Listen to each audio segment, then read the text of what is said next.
Are there any sort of particular areas in the commodities market at the moment? I know you cover a wide gamut of it, but is there anything sort of at the moment that you think is a really exciting area that you're quite pumped up about? So there's the two short-term commodities that I'm most interested in, and there's a couple of long-term ones that I think are really exciting over the years to come. The two short-term ones, they're not popular, but it's actually. Welcome to the Exponential Investor podcast. Want to be a better, smarter, more clued up investor? Well, you've come to the right place.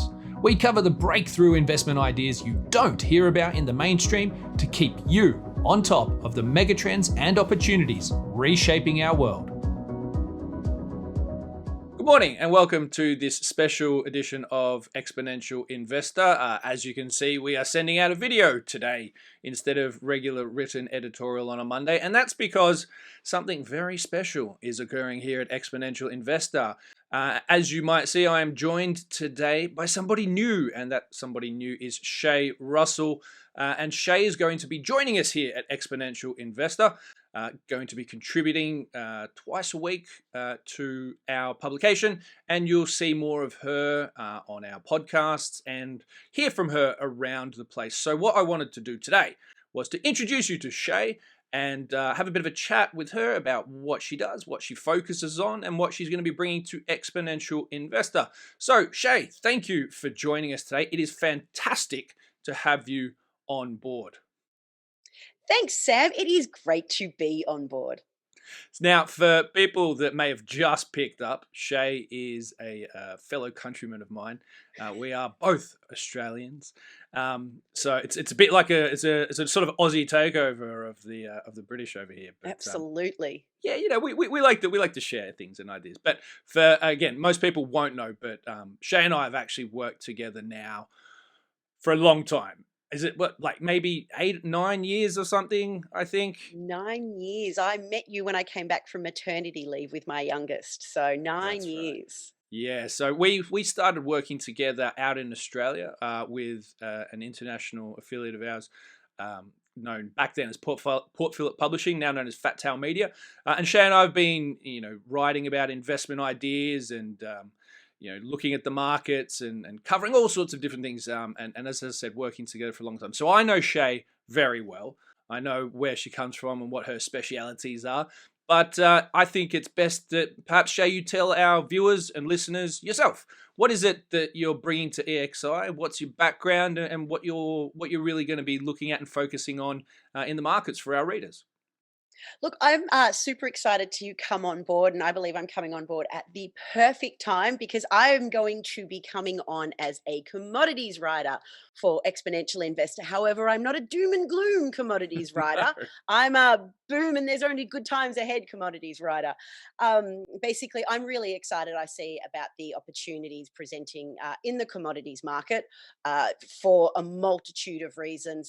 One of them is basically our tech-heavy future that is coming up. None of our future technology can be built without the stuff that's under the ground, but also it's sort of being turbocharged by the energy transition as well. Because again, none of this energy transition can happen without resources. So basically, I'm coming on board to spread the word, and also because I'm a little bit of a geology nerd, hopefully teach a little bit of rock stuff along the way.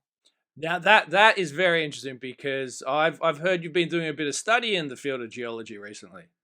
Yes. So sometime at the end of 2019, I was at yet another mining conference, and this gentleman explained how the ore body looked underneath in the rock. And he explained the gold ore body as he said, he imagined the gold in the rock looked like a school of fish swimming through. Right. And, that was 2 PhDs and 20 years of study to be able to make that simple explanation. And I thought to myself, it would be so cool if I could translate really complex rocks into something that I immediately could visualize. So come 2020, a fantastic year, as we all recall, I went back to school as a mature age student to study geology. It's been great. I love it. I can tell you super cool rock facts, but the problem is most people don't want to know them.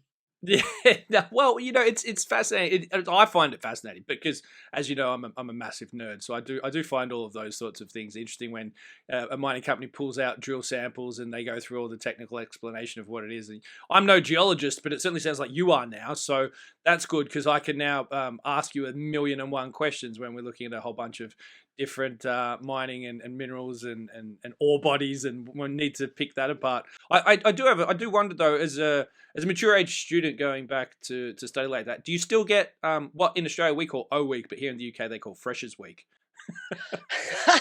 Well, they might have had O week, but it happened. My first week of study was the 1st of March 2020, and that was just when the world started imploding on itself. So I never Okay, quite got up right, yeah. to 2020. But also, too, I'm a mother of 2 children now. I wouldn't partake in O week.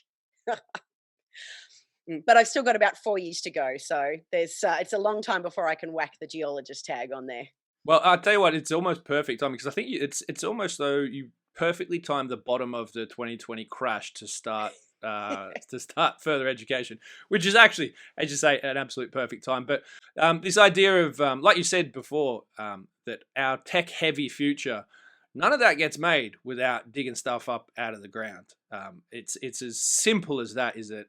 And we've discussed this previously in Exponential Investor and written about it occasionally, but obviously need to and going to hear about it a lot more from yourself as well. But everything, I look around my office here, and there's a camera here and a phone here and headphones here and speakers there, and all of it is made from something. And inside there are wires and batteries and semiconductors and a whole bunch of different stuff that when you break it down into its simplest form, it all comes from minerals and resources and commodities.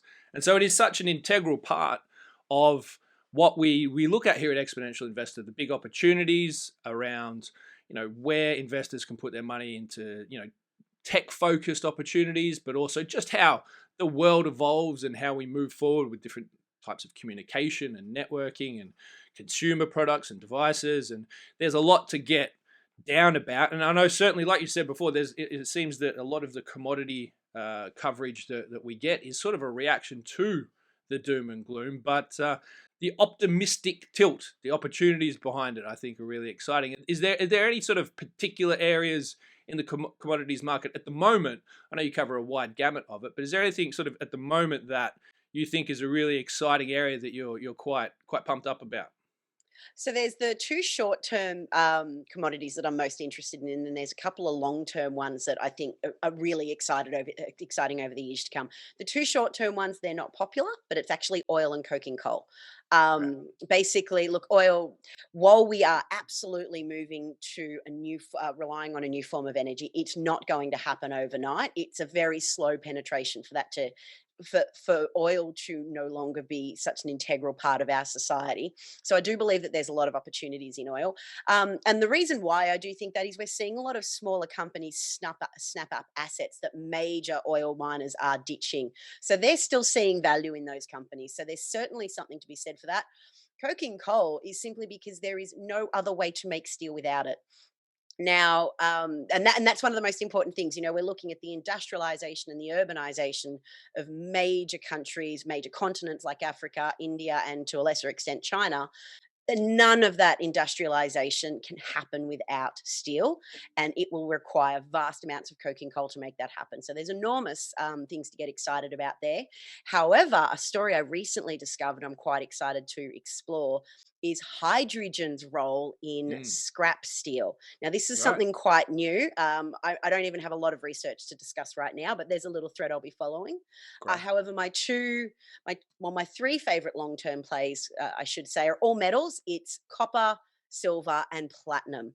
I mean, copper, as you were talking about before with the computer, every single bit of wiring has copper in it. None of the electrification of the world can happen without copper, and silver to a lesser extent. Silver is a superior electrical conductor. The only problem is it costs too much compared to copper. Copper's a lot cheaper compared to silver, and silver, has been an industrial metal for so long. But as the energy transition speeds up, and I know you hate this phrase, the Internet of Things, yeah, everything becomes more. That's a reaching back into my brain there for our old times working together. As we become more connected via the internet and electricity, silver will play an integral role in that. And also, too, there's reasons to get really excited about the opportunities in silver, because I read a paper written in 2016 that talked about how if we are going to meet the energy targets by 2050, there is not, as of today, there is not enough known silver resources to make that energy transition. So one of the things is either the price needs to go up to encourage companies to go out looking for it, or the price needs to go up to encourage people to scrap silver. And I didn't touch on platinum, but platinum's very much part of the hydrogen economy. Yeah, I mean, the idea around the hydrogen economy and the opportunities that are coming out of that sector is something that I've been looking at for a little while as well. It's interesting to hear it, as you say, used in the idea of scrap metals as well. So that's certainly something I'm very interested in chasing up, and I'll pick your brains about it, I'm sure, coming forward. Because interestingly enough, I recently even just saw, it seems like the idea around repurposing and recycling scrap metals is something that it's not new, but it certainly I don't think has necessarily got the attention that it deserves around ways of managing e-waste and making sure that all the devices that we do have that are no longer functional or useful can be reused to power the future. So, for example, I was talking to someone the other day, and we were talking about actually how modern smartphones, how everyone's got a phone case on them, right? So I've got a phone case on mine. I assume you've got kids, so you've probably got a phone case on your phone as well, right?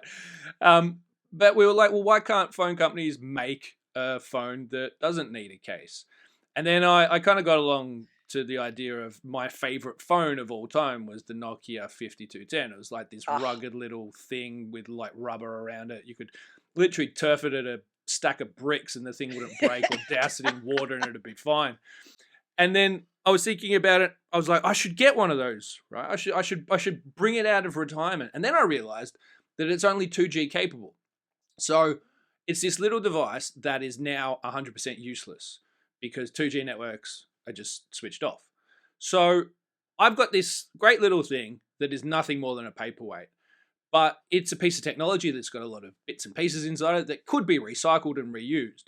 And as we continue to move forward through the years, I mean, I've got like, there's like behind here, there's about another 5 smartphones that I just don't use anymore.